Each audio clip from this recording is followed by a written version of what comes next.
साथियों नमस्कार, मैं हूं नीरज पटेल और आप देख रहे हैं नेशनल जनमत। ये वीडियो दिल्ली के तुगलकाबाद इलाके का है। इस वीडियो को देख करके आप सोच रहे होंगे ये क्या हो रहा है। दरअसल हिंदुत्व के ठेकेदार, युवा हिंदू हृदय सम्राट भक्ति में लीन होकर के हनुमान जयंती मना रहे हैं। अब आप सोच रहे होंगे कि हाथों में गदा लहराते हुए, भगवा ध्वज फहराते हुए आखिर ये हनुमान जयंती एक मस्जिद के सामने क्यों मनाई जा रही है। अगर आप ऐसा सोचते हैं तो आपकी जनरल नॉलेज कमजोर है। आप व्हाट्सएप यूनिवर्सिटी के ज्ञान से अछूते रह गए हैं, क्योंकि मौजूदा समय में कोई युवा जितना बड़ा हुड़दंगी होगा, दंगाई होगा, बवाली होगा, गुंडा होगा, मवाली की तरह बर्ताव कर रहा होगा, उसे ही सबसे बड़ा हिंदुत्व का ठेकेदार माना जाएगा।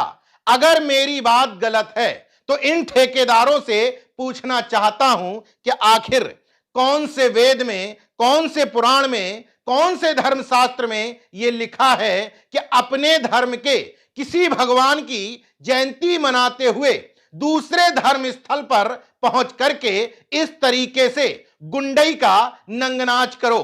दरअसल दिल्ली के तुगलकाबाद इलाके में एक मस्जिद के बगल से हनुमान जयंती का जुलूस निकल रहा था और मौजूदा समय में जुलूस कैसे निकलते हैं ये सड़कों पर देख लीजिएगा। बवाल करते हुए, हुड़दंग करते हुए जब ये जुलूस एक मस्जिद के बगल से निकला तो मस्जिद पर कुछ गुंडे चढ़ गए, बवाल करने लगे, नाचने लगे, हाथों में गदा फहराते हुए बार बार किसी धर्म विशेष के लोगों को चिढ़ाने की कोशिश की गई। इसके बाद मस्जिद के सामने ही भगवा झंडा लहरा दिया। हालांकि थोड़ी देर बाद दिल्ली पुलिस, जो गृह मंत्री अमित शाह के अंडर में आती है, वो मौके पर पहुंची और उसने बच्चों से कहा, बच्चों अगर खेल लिया हो तो नीचे उतर जाओ, तुम्हारी अपनी सरकार है, क्यों ड्रामा करते हो। और ये कहते हुए उन प्यारे प्यारे बच्चों को वहां से भगा दिया। अब सोचिए कितना बड़ा कारनामा दिल्ली पुलिस ने किया। अगर दिल्ली पुलिस मौके पर नहीं पहुंचती तो वहां बवाल हो जाता। मौजूदा समय में देश में दो तरह के कानून चल रहे हैं। अगर सत्ता संरक्षित दंगाइयों के अलावा दूसरे धर्म के लोग ये कर रहे होते तो उनको दंगाई बता करके, आतंकी बता करके न सिर्फ उन पर रासूका ठोकी जाती, बल्कि जेल में भेजने से पहले हो सकता है उनका हाफ या फुल एनकाउंटर भी किया जा सकता था। और इसके बावजूद मन नहीं भरता तो उनका पाकिस्तान से, आईएसआई से कनेक्शन जोड़ दिया जाता। लेकिन दूसरे वाला कानून कहता है कि पुलिस ने देखो कितनी सख्ती बरती। पुलिस मौके पर पहुंची और प्यारे बच्चों को उतार दिया कि बच्चों, नाना ऐसी गलती मत करना, इतनी देर तुमने मस्जिद के सामने खेल लिया, इतना पर्याप्त है, बाकी उसमें कोई भी कड़ी कार्रवाई करने की आवश्यकता नहीं है। दबाव बनेगा तो एक दो लोगों को उठा लो और पूरे मामले की इतिश्री ये कहते हुए कर दो कि अगर हम दूसरी तरफ से गिरफ्तारी करेंगे तो बवाल हो सकता है। मामले की गंभीरता को देखते हुए हम स्थिति को नियंत्रण में रखे हुए हैं। बहरहाल अमित शाह की पुलिस से इससे ज्यादा कोई उम्मीद की भी नहीं जा सकती।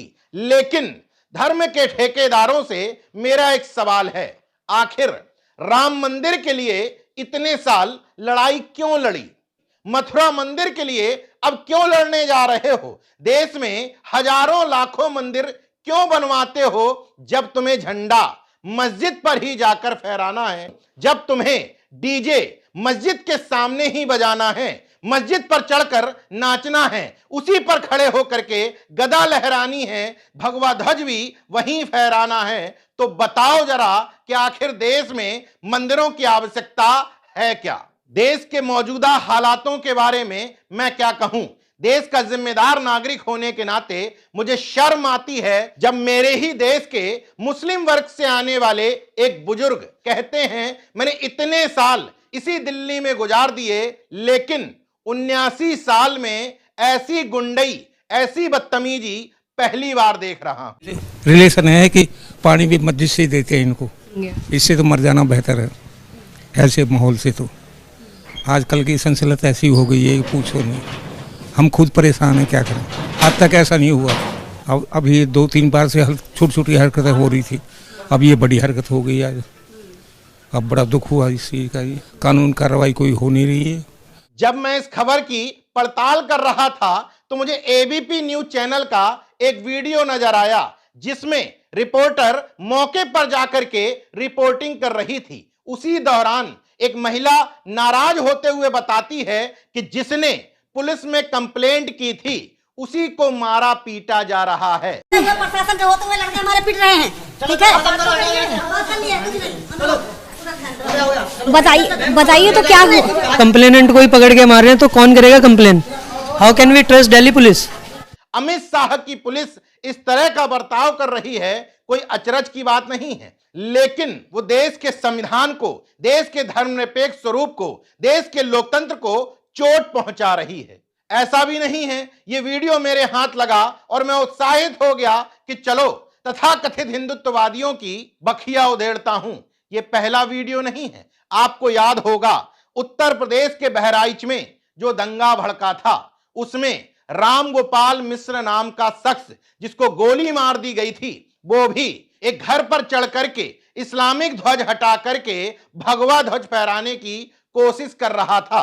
मध्य प्रदेश के इंदौर में, राजस्थान के करौली में, छत्तीसगढ़, उड़ीसा समेत देश भर के तमाम प्रदेशों से आ रही ये खबरें चीख चीख करके कह रही हैं कि सरकार के संरक्षण में इन गुंडों को प्रश्रय दिया जा रहा है। देश के माहौल को, देश के धर्मनिरपेक्ष स्वरूप को चोट पहुंचाने की एक सुनियोजित साजिश की जा रही है ताकि सिलेंडर न मिलने की समस्या, पेट्रोल डीजल महंगे होने की समस्या और सबसे बड़ी एपिस्टीन फाइल जैसी समस्याओं को हिंदू मुस्लिम के शोर में दबा दिया जाए। बहरहाल दंगाइयों को अगर जिद है नफरत फैलाने की तो नेशनल जनमत ने भी ठानी है मानववाद और जागरूकता फैलाने की।